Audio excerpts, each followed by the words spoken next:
O velho Kiga, que apresentara aquela casa para Eguchi, naturalmente não contara nenhum segredo dos outros clientes.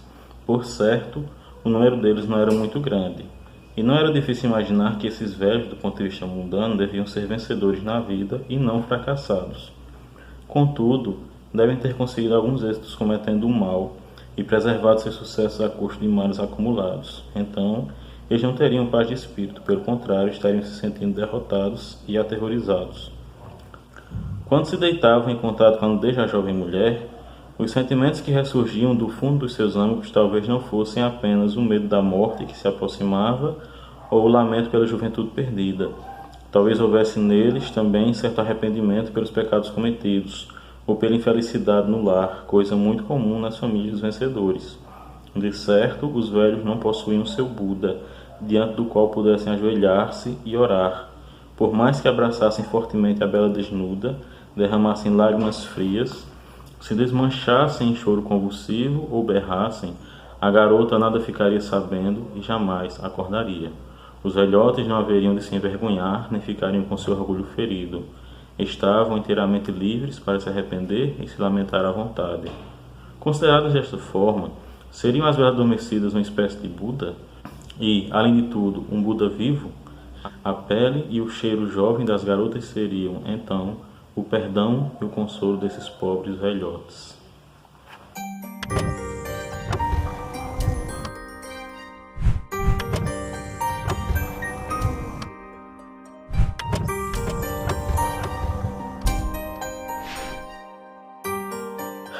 Seja muito bem-vindo, eu sou Amã Siqueira e você está no Quixotado, seu programa de literatura.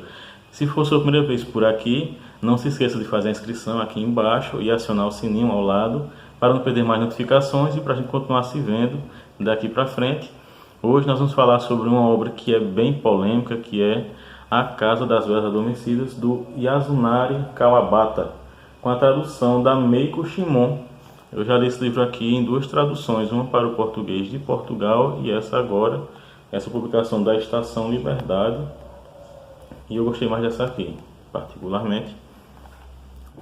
Kawabata venceu o Prêmio Nobel de Literatura de 1968, ele que tinha nascido em 1899 em Osaka, no Japão, e ele que cometeu suicídio em 1972, também no Japão, apenas 4 anos após vencer o Nobel.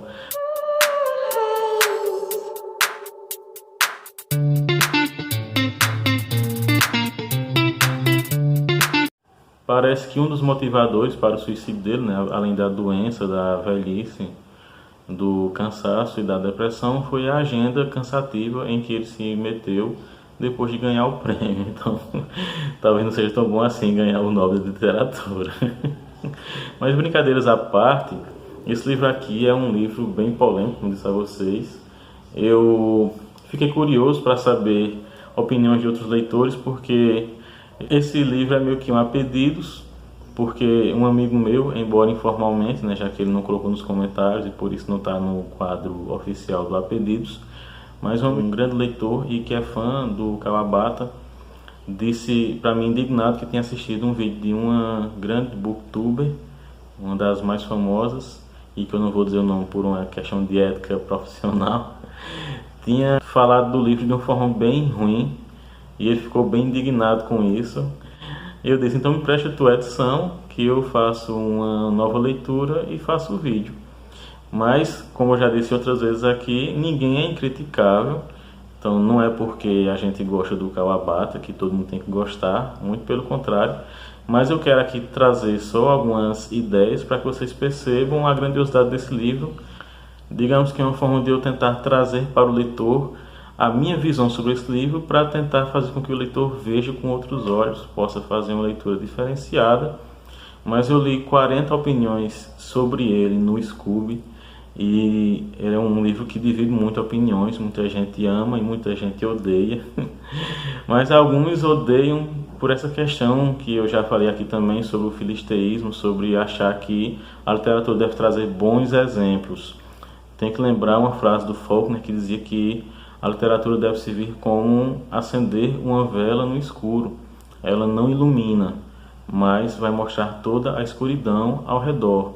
E essa obra aqui de uma forma muito poética, é uma vela bruxuleante que vai mostrando nuances que a gente não percebe em plena claridade, tanto do corpo feminino como da natureza e da velhice, que é o grande tema dessa obra. Então, é uma obra muito poética, é uma poesia dos sentidos. Kawabata meio que se distanciou na década de 40 do realismo e passou a defender uma espécie de impressionismo. E se você for ler com cuidado esse livro, você vai perceber o quanto ele realmente é impressionista, o quanto ele tenta mexer com os sentidos do leitor. Você vai sentir em muitos momentos aquilo que o personagem principal, o velho Eguchi, de 67 anos, também está sentindo. E quando ele descreve o clima, as belas adormecidas que estão lá deitadas e os sentimentos do Eguchi, você se sente muito imerso, é como se você estivesse lá naquele mesmo quarto, sentindo o frio ou o calor, a tepidez da pele, os toques, tudo que ele está descrevendo é como se você também estivesse sentindo ali. Ele é impressionante nesse sentido. Vamos falar sobre o enredo para que você fique mais habituado e então nós voltamos para a questão da poesia, da linguagem utilizada, da estrutura.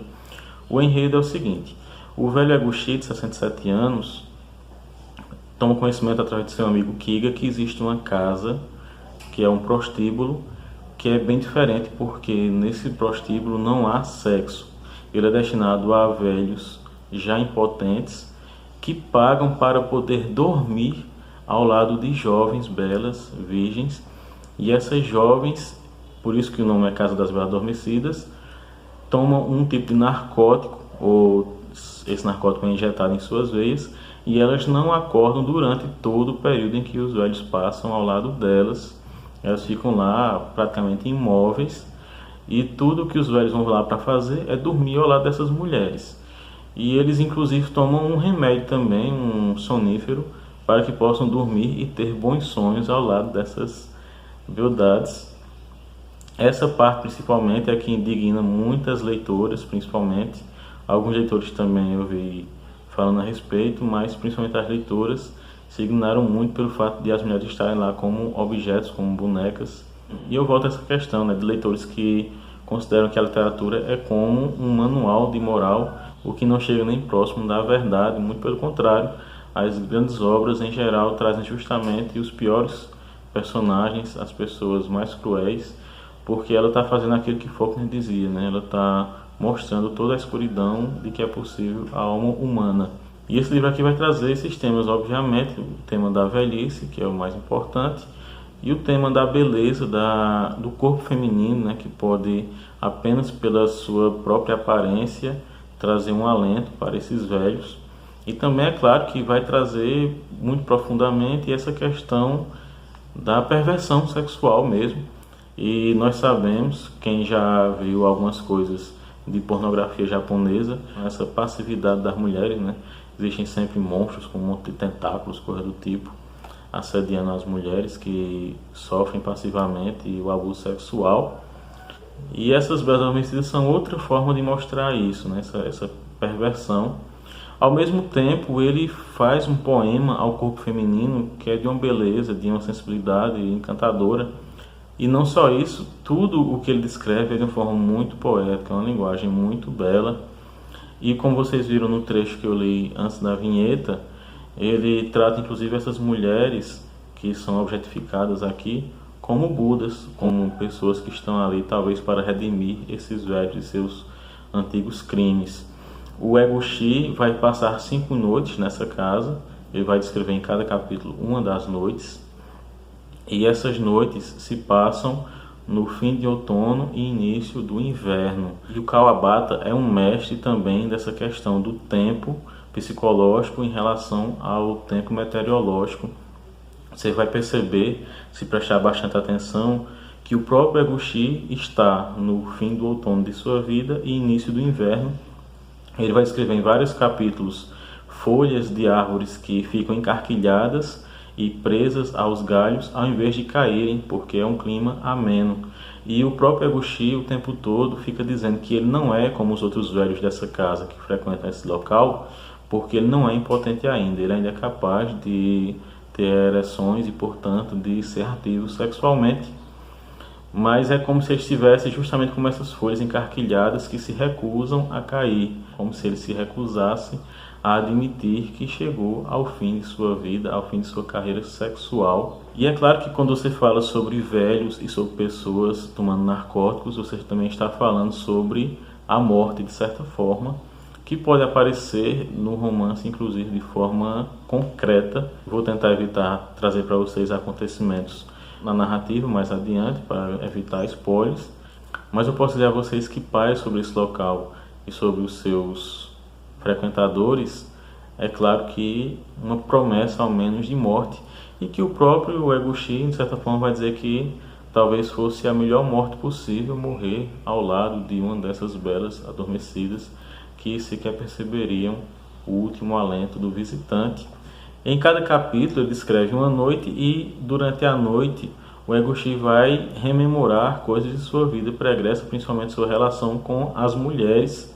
E em determinado momento ele vai dizer que a primeira mulher de sua vida foi sua mãe, o que é óbvio, mas ao mesmo tempo não é, porque ele está se lembrando de coisas sexuais, então causa uma estranheza ele lembrar da própria mãe, principalmente porque ele lembra da morte dela por tuberculose.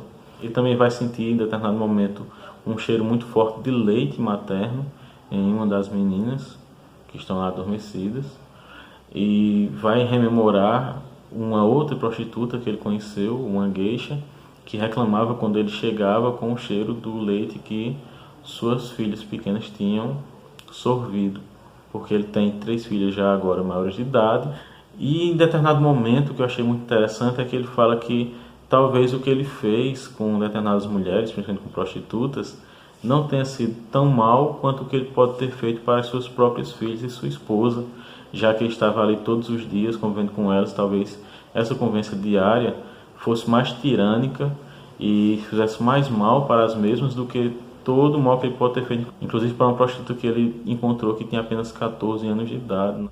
Então é um livrinho bem fininho, né? Apenas 124 páginas, mas ao mesmo tempo muito denso, tanto em temas como na linguagem. Não estou querendo dizer com isso que é uma linguagem difícil, pelo contrário, é bem simples, mas ao mesmo tempo muito poética.